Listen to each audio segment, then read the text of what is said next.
So let's look up in chapter 8, and verse 3 tells us that God is actually going to take Ezekiel in a vision back to Jerusalem. Verse 4, and behold, the glory of the God of Israel was there, just like it was in chapter 1. Verse 6, and he saith furthermore unto me, Son of man, seest thou what they do? These are the people of Jerusalem.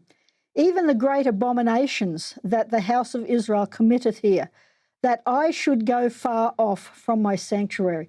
So again, what is it that the Jews are doing that is causing God to leave his sanctuary? And the big answer is it's their idolatry. This is something from the time of Judges. They were warned about the gods of the land, and don't worship them because of the covenant, but they're going to do it. So look at verses 12 through 16 with me. This is one of those verses that we can't just read.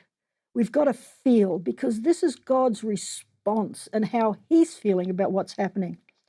Verse 12, then said he unto me, Son of man, hast thou seen what the ancients of the house of Israel do in the dark, when every man in the chambers of his imagery?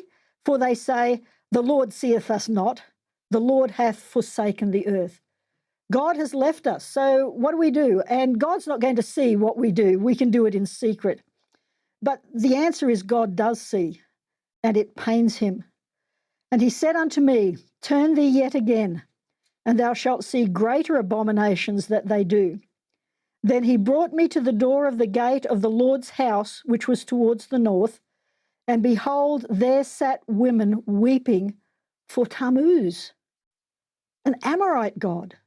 Then said he unto them, hast thou seen this, O son of man?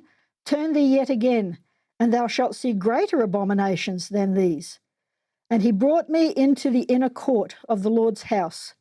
And behold, at the door of the temple of the Lord, between the porch and the altar, were about 25 men, with their backs toward the temple of the Lord, and their faces toward the east.